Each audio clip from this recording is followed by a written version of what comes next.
I said we will have a real cool time tonight.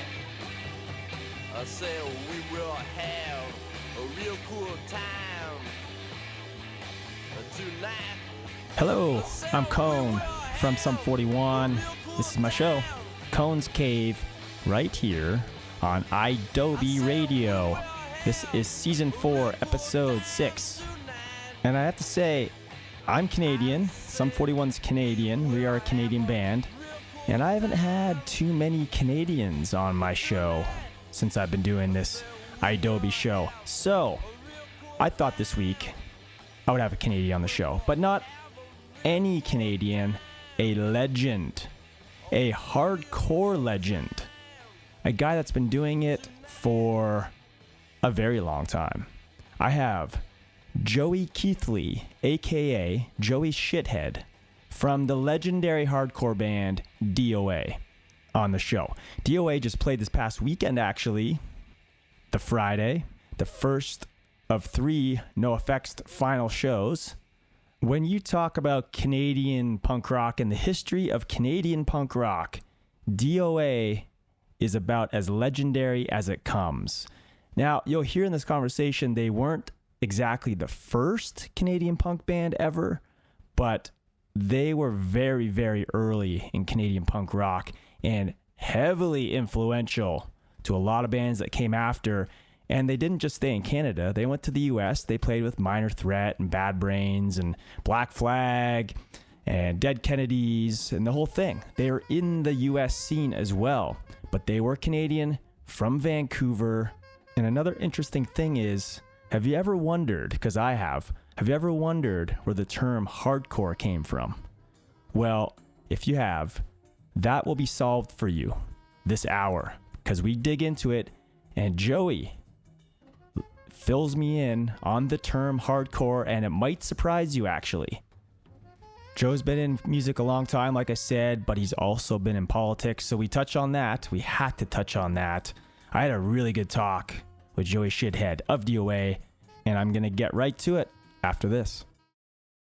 All right, this is Cone's Cave. I'm Cone from Some 41. This is my show right here on Adobe Radio. This week, I have a legendary Canadian punk rocker on my show, if not the most legendary Canadian punk rocker. I have Joey Keithley, a.k.a. Joey Shithead of DOA on my show. Great conversation with him. There's no need for me to just ramble on here. Let's get right to it. Here we go. How you doing? Good. That's cool. Well, thanks for doing this. I'll try not to take too much of your time. I have, when I was researching you, obviously, as I was saying, I was researching my guests. As long as you've been, you've been doing it so long, and there's I have so much stuff to talk to you about. But if you're okay with it, I'd like to start at the beginning of the band and just get an idea of I know you're in a band looked like you're in a band called Skulls, and then you formed DOA in '78. What were you listening to at the time? What was the idea behind DOA, and why did you stylistically want to form a band like DOA? Yeah, well, the predecessor, though, was the Skulls, because that was a punk rock band, too, right? And we had a rock and roll band, the hell we were called, I can't remember, I have to think about it. And we weren't very good, and we got fired out. We had 4-night engagement in a small town, and the guy took me aside and said, I'm gonna fire you guys. He didn't pay us either. It's for your own good, because the crowd's going to kill you if you hang around all weekend, right? We weren't very good, and it was our first show. So that was probably mid-'77. And I said, well, we stopped on the way back to Vancouver and thought, why don't we start a punk rock band, right? And our drummer, Dimwit, who's not with us anymore, said, well, why don't we call it Joey Shithead and the Marching Morons, right? And we never kept the Marching Morons. Obviously, I kept the Shithead moniker, right? And we just, but preceding that, with that rock band, what we're listening to is Deep Purple, Led Zeppelin, stuff like that. We played Steve Miller. That's what people wanted to hear, like that clubs type thing. But at the same time, too, we just started hearing the Ramones' first album.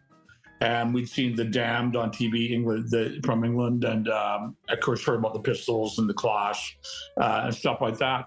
And so then that kind of transition, we thought like, well, this is really interesting. I mean, hey, the first time we heard the Ramones' first album, we thought, wow, this is really weird. All the songs sound the same, right? But it's like style, like every band is not quite like that, but almost like that. You know what I mean, right? Like you have kind of a similar sound to most songs, right? And that just got us going. We started exploring this, and punk rock and new wave took off, and we got on board. Was it like, would you say that you were probably like the first Canadian punk band? Like what was happening in Canada at that time? Or was there like, if I research on that kind of stuff, I was born in 1980. So I don't really, we actually, the Skulls moved from Vancouver to Toronto, like in the fall of 77. And because we heard about, this fantastic scene, the Diodes had this club they called the Crash and Burn. And we got out there and we met bands like the Vile Tones and the Ugly and the B Girls, who were like some of the main ones around Toronto at the time. We played with all those bands. Like a Shock Theater, Club David, like old places that are obviously not there anymore, right? So we definitely weren't even Vancouver's first punk rock band. There was a couple others that preceded us, right? So, but we were pretty early on, because DOA actually got going in, Skulls broke up in Toronto, like in January 78. I came back to Vancouver and started DOA like in February 1978. Okay, cool. And this one I have written down. Obviously, it's like, I'm sure you've answered this question a million times, but this is like, I'm really curious about this because obviously 80, 81, 82 were like kind of like the start like of hardcore, right? Because Minor Threat had the first 2 7-inches album come out. Bad Brains was 82. Black Flag had Damage in 81. Dead Kennedy's 80. Fresh Fruit for Rotting Vegetables. But the term hardcore. So obviously, I've researched a lot about that. Yep. And how you guys had hardcore 81. How did you come up with the term? And is it true that you guys did coin the phrase? Yeah, I guess it was actually me that did it, and I didn't realize it. A friend of mine down in California said, because we were debating, okay, where'd the term come from? And he said, Joe, there's a magazine, I can't remember what it's called, Damaged or something like that, or Destroy or something, some sort of punk rock scene. Back in 79, I did this interview and I said, DOA is one of the few hardcore bands around, like along with Black Flag, Bad Brains, Dead Kennedys, stuff like that. And so that's kind of in that sense. So my friend said, well, that's the first evidence I can find use of that term. But then in early 81, we thought, well, we were doing a second album, and we thought, let's record it. Didn't have a title. And then we came up with the term hardcore, like Hardcore 81, our manager suggested. He said, well, how about Hardcore Plus or Hardcore 81?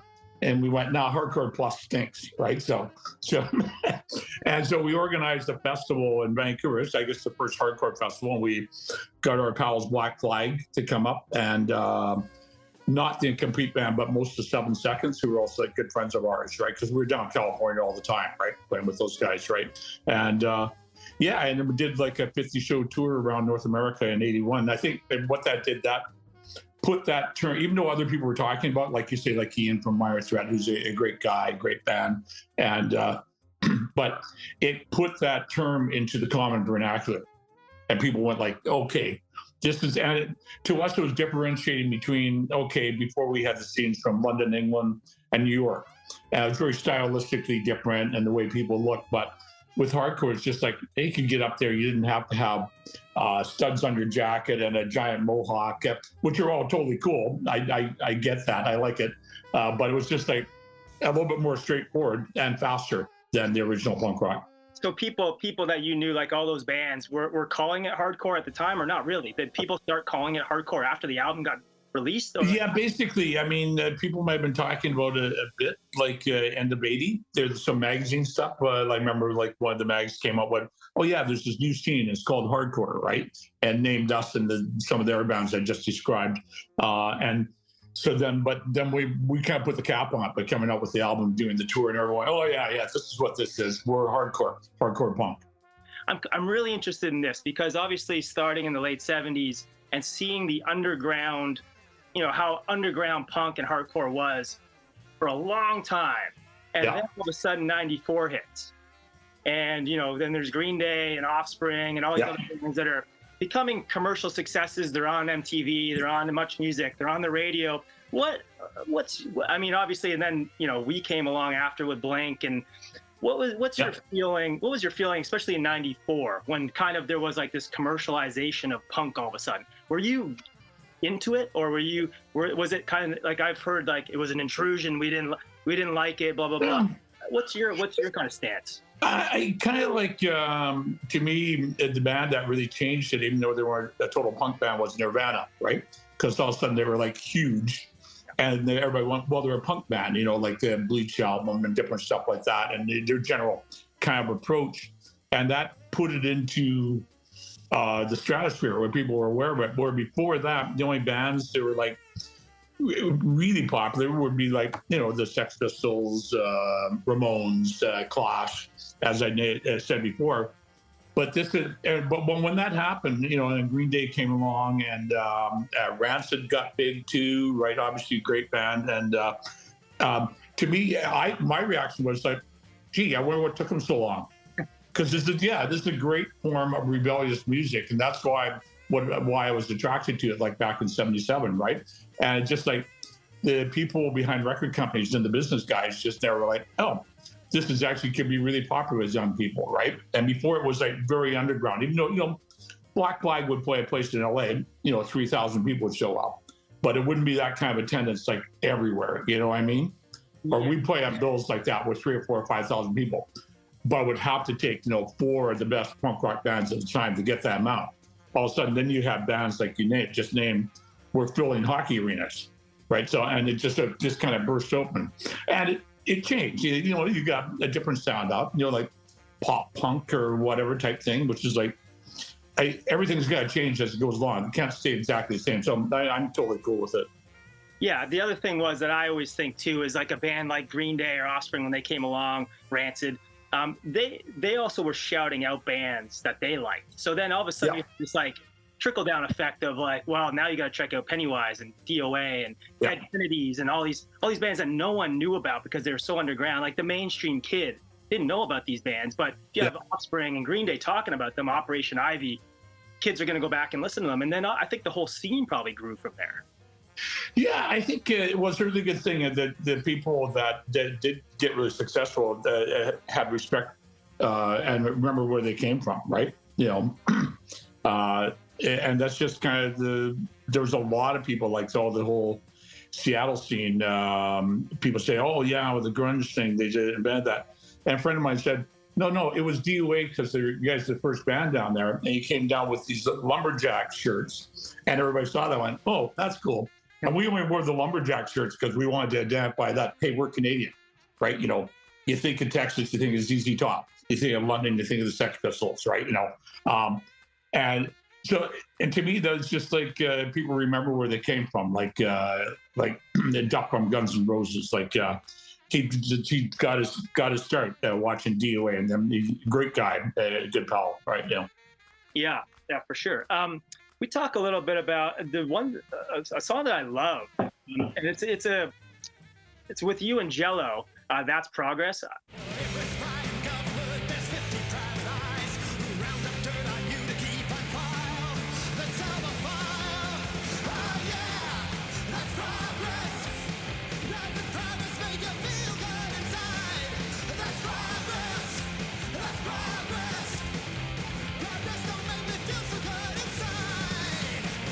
I absolutely love that song. And that was on the Rocky Bush compilation, which we were also on the same volume as you. Obviously you had been friends with Jello for a long time, probably even 10 years prior to that. How did that come about? I guess Jello was out of Dead Kennedys by that point. So it would have been 1990. 89 or 90, yeah. 89, yeah. I try to think when they broke up, right? So I should have. They definitely weren't they weren't agreeing with each other by that point, right? You know what I mean, right? So it was basically there was a film underground film called Terminal City Ricochet, right? And which is not very well known. And in there, Jello plays the head of the secret police in a futuristic, chaotic world. And me, along with a famous wrestler, Gene Kiniski, we were like cops in this world. And one of the funny things is in the movie, we beat up Jello, right? You know, so like, and other people, right? We're cops, right? So, and but they really liked the song for the soundtrack, that's Progress. So then, well, Jello said, well, about a whole album. So he came up here for like a month, and he had a bunch of ideas, and he would show me riffs, and we just sit there. He'd play it from a tape recorder, or he'd hum it, and I go, okay, like that, and then then we formed the basis and did the Last Scream of the Missing Neighbors, which is coming out again on Alternative Tentacles in February, right? Finally, after 10 years being out of print or whatever, right? So, it was just great. So, and the way I met Jello is pretty funny, because our first trip to San Francisco, we played 2 nights at the Mabuhay Gardens, and first night with the Avengers, and second night with Ray Campy and the Rockabilly Rebels, right? Guys standing on the big upright bass. It was great, right? Yeah. Then the third night, the Dead Kennedys, we weren't playing, but Dead Kennedys were, and Dead Kennedys to come down to see us. They'd heard about us, right? And I got into the club watching Dead Kennedys, and I caused so much trouble that they threw me out of the club and threatened to ban me for life. And beer might have had something to do with it, right? Having a good time, and then Jello off the stage, like, "Where's that Joey Shithead? We're not playing until you let him back in." And Dirksen around the club went, "Oh, okay, but you better behave there, shithead." And I went, "Oh yeah, okay, don't worry, I'm good." Yeah. So that was in '78. I met all those guys. So is that album coming out? Is that the first time it'll be on vinyl, or has it been on vinyl before? No, it's been on vinyl, but you haven't been able to get a copy for like 20 years or something like that. I don't know why, because it's a great record, right? And and I would be glad myself, because people go like, "Where can I get a copy?" I go, "Well, I've got one copy, but I'm hanging on to the only copy I've got." Yeah, I'm pretty. I don't know how you are, but I'm super happy that the vinyl boom is kind of back. I have a great stereo system in the house, lots of records and stuff, and it just sounds better. No, there's no comparison. Like when we got our first CD out in '87, we were on some label in New York City, and they went, "Oh, this is the greatest thing. It's going to sound great. It's indestructible. It will never get damaged." Right. Didn't sound great. Always got damaged. And it's complete opposite of what the record company was telling us. But we're going, "Wow, we got our album out on CD." Like, we're, whatever, right? So it's one of those things. You know how it is, right? When you get something new out with your band. Yeah. And vinyl is better. And my second favorite is actually cassettes. If you have a decent cassette player, cassettes sound great. I mean, that's a really not big, but a decent sized chunk of tape that the signal goes onto. Yeah. One thing I hated about cassettes was like when it got chewed up and you have to like. Oh yeah, with the pen you're trying to get back in or taping it together. Yeah. Yeah, that wasn't great. I remember I used to put like tape over the top so I could record some late night radio shows, like some punk shows in Toronto, and I would tape them on my cassette tape. It was great. It was good for that, for sure. Yeah, no, I'm still on the hunt for decent cassettes, right? So I never chucked mine away, right? So I've still got like 1,000 or whatever, right? So yeah, totally. I do want to talk about as well. You're in a Chai Pig documentary. What do you remember about Chai? I never got to meet him for whatever reason. Mark Belke, he actually teched for us for a while, like 2000 on. Okay. When SNFU was, I guess, when he was not in it anymore, but I never got to meet Chai. I've also had Billy Hopeless on the show, who knew Chai very well. So from your perspective, what was Chai like as a person and a performer? Yeah, he was really funny.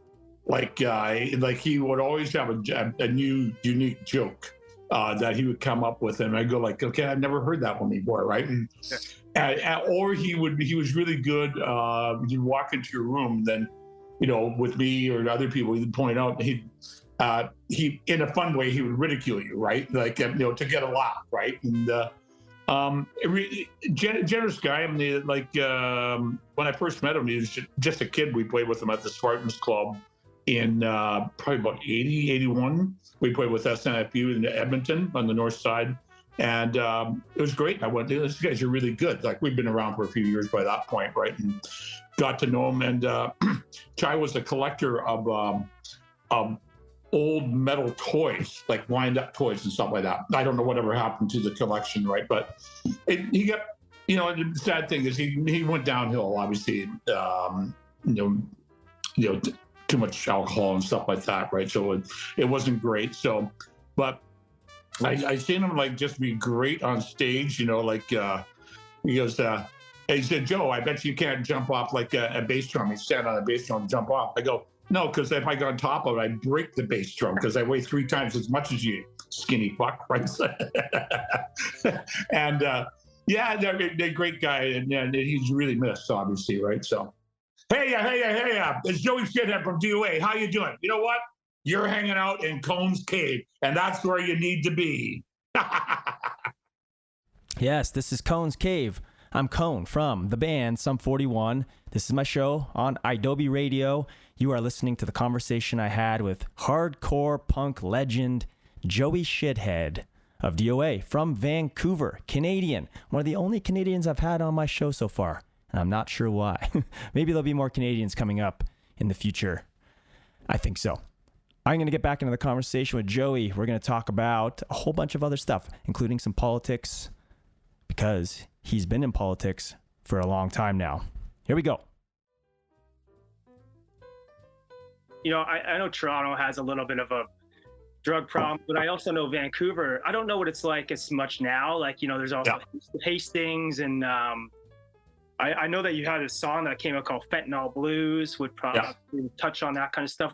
Well, there ain't no coming down from the fentanyl blues. Well, there ain't no coming back. You don't get to choose. Had to paint you a picture, but I rip it in two. 'Cause I lost another friend. I got the fentanyl blues. What's Vancouver? What's that whole area like? What's the drug situation now like? Yeah. Well, that's kind of like down Main Hastings, the clubs down there, like downtown East Side, which is the roughest, most beat up area in Canada by far. You know, that was the kind of the home of punk rock for Vancouver, where we started playing the Smiling Buddha and different clubs around that area. And in those days, it was a little bit rough. You know, you had to watch your stuff in the back alley. I mean, you know, when you unload the van, you know, you keep a guard out there. Otherwise, just something's gone pretty quick, right? You know, human nature, right? When you don't have nothing, you take something, right? So, but now it's like you really tough. We play this place quite frequently called the Rickshaw Theater, like in the same area. And the area, the alley is pretty sad. You see the people there, right? And it's not great. And we've had like a drug crisis in Vancouver for like 30 years, right? You know, going back to the 90s and carrying on today, and it's gotten worse. And I think people got to realize too, like say with people ODing like on fentanyl and stuff like that, it's not just people that live in the street. It could be your brother, your cousin, your coworker. And I think that's the sort of stigmatization that, you know, that a lot of people do. They shouldn't, but a lot of people do drugs. You know what I mean? Yeah. And we got to find a way to try and help these people, right? So.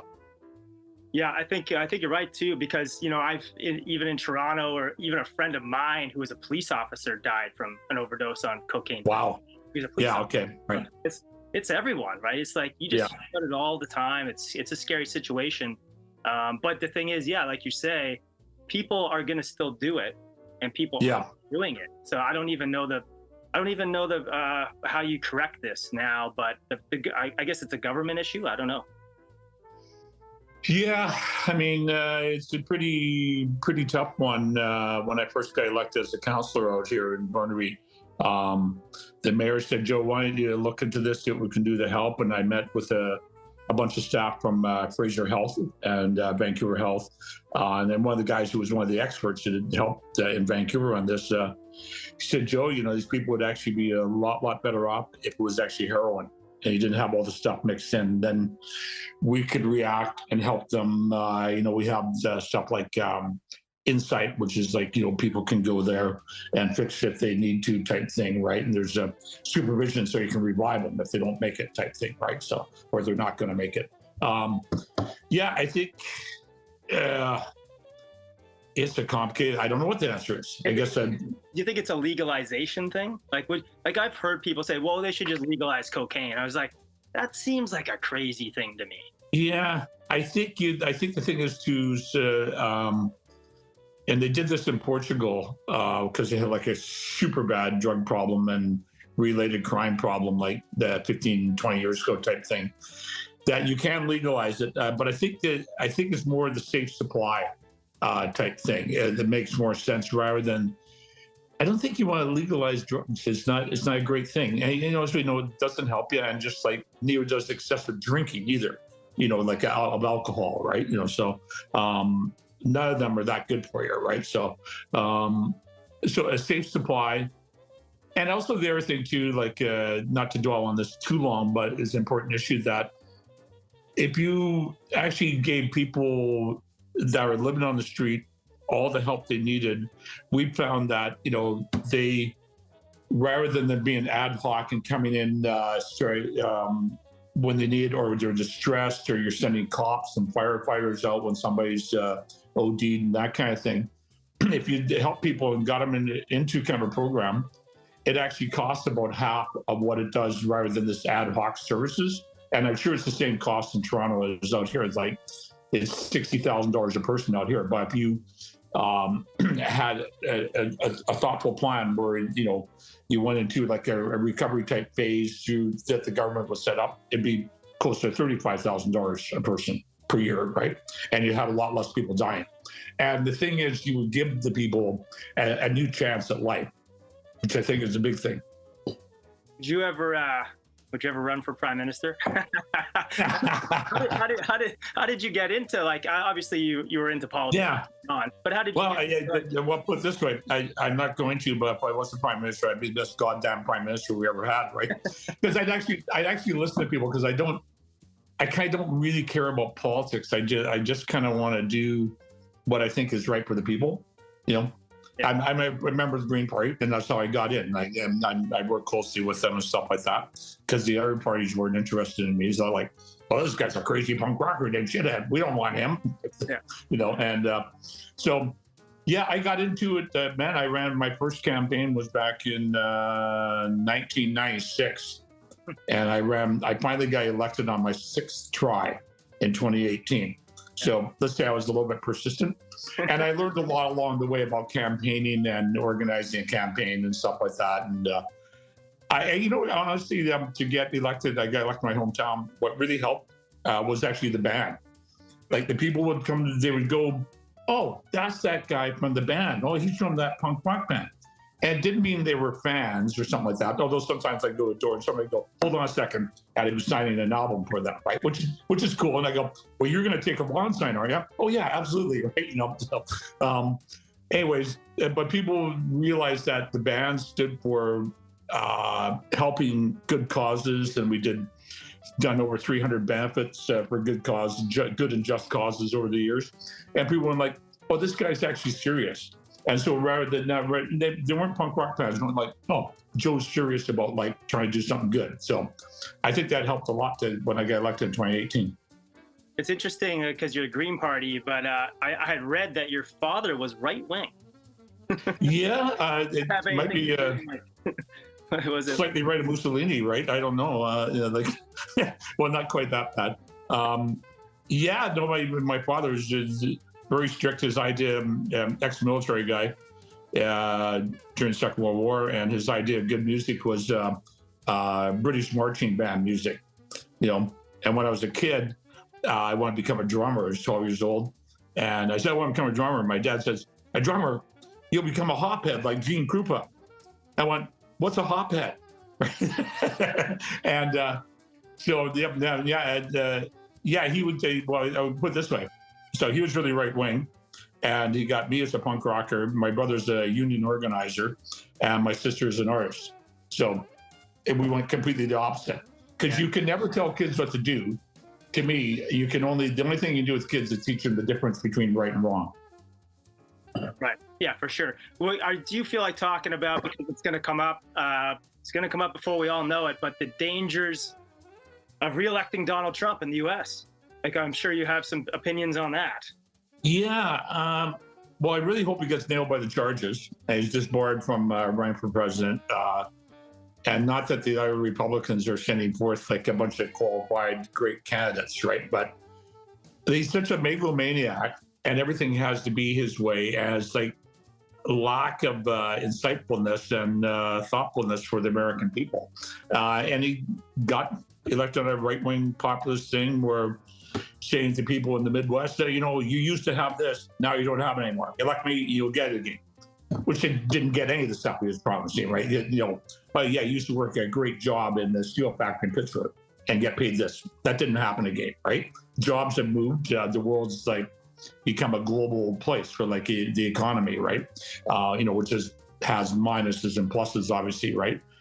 So whoever he gets up against, it's like, we keep joking around my house. Is like the one great pause thing was.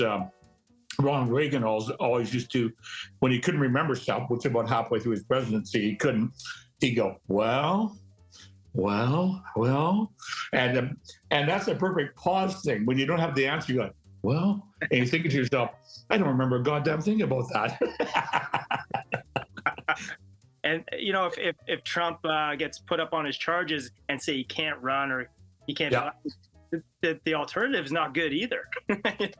Oh no, I don't know who to pick on that. The DeSantis guy is insane, right? And he's like, that's his whole thing is an anti-woke campaign. Sure, that appeals to like older middle-class voters in a sense, right? Because they hate being told what's woke by woke folks, put it that way, right? But if that's your only idea of how to help the economy and help the world, and you're the leader of 350 million people, right? I mean, it's not much of an idea, right? And you're supplying bus tickets to get rid of immigrants and sending them to Chicago and New York, right? Like rather than, okay, we're going to deal with the problem here, right? Or deal with these people and help them out, or like integrate them into the economy. Because obviously these people are coming, and I don't think they're stopping, put it that way. This is Cone's Cave. I'm Cone from Sum 41. It's my show on iDoby Radio. You're listening to a conversation I had maybe almost a year ago now with Joey Shithead, the lead singer frontman of the legendary hardcore Canadian band DOA. That was a good one. Really enjoyed talking to Joey. After this break, I'm going to tell you about how you can get your hands on everything to do with DOA and what's coming up for DOA. Stay tuned.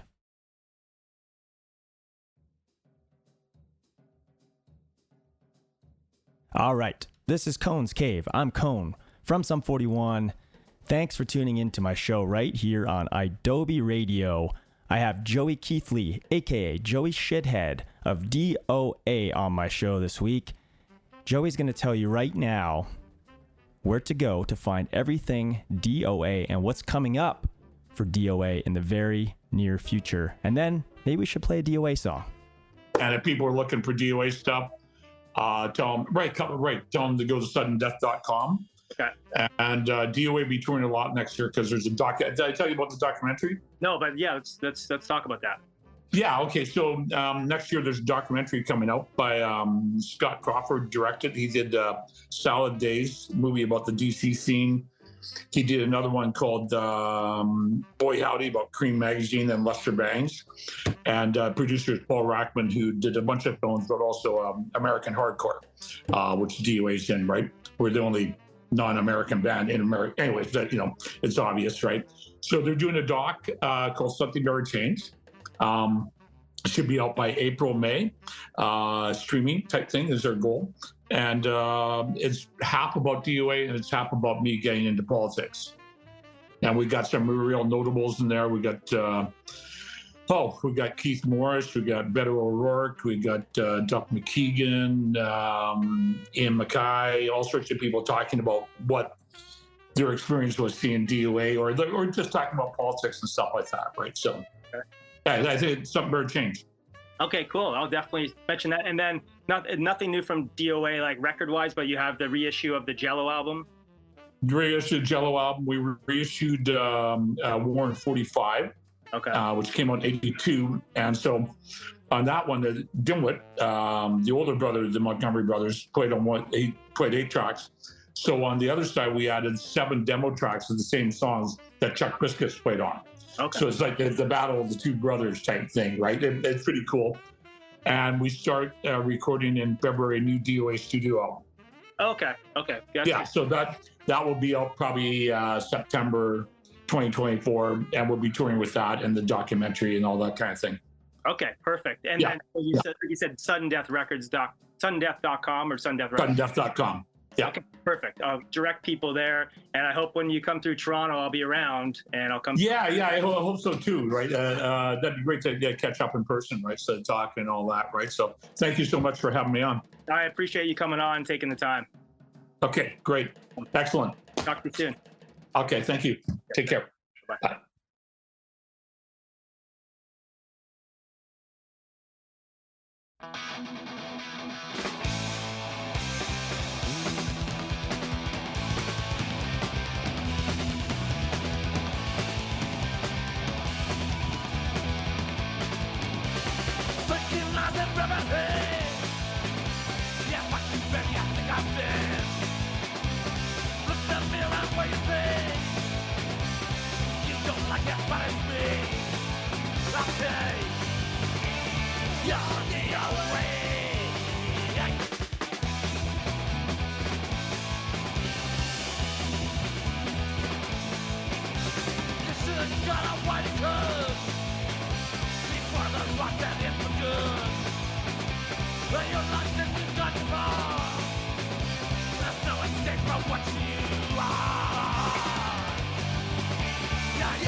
And there is a little DOA right there with their song DOA, and that is from their album Hardcore 81. You just heard my conversation with Joey Shithead of DOA, who's been in DOA the whole time since the formation in the late 70s. Thank you to Joey for coming on the show. It's never a bad day when you get to talk to a punk legend like Joey, who just knows how it was in the early days of punk and hardcore. I could listen to people like Joey talk to me all day long. I love punk history. I love hardcore history. So I love this conversation with Joey. Thanks again. Thank you to iDoby Radio for having me and for having Cone's Cave on their station once again. Next week, you'll get Season 4, Episode 7. And it's another good one next week, so make sure you tune in. Until then, I gotta go. Hey,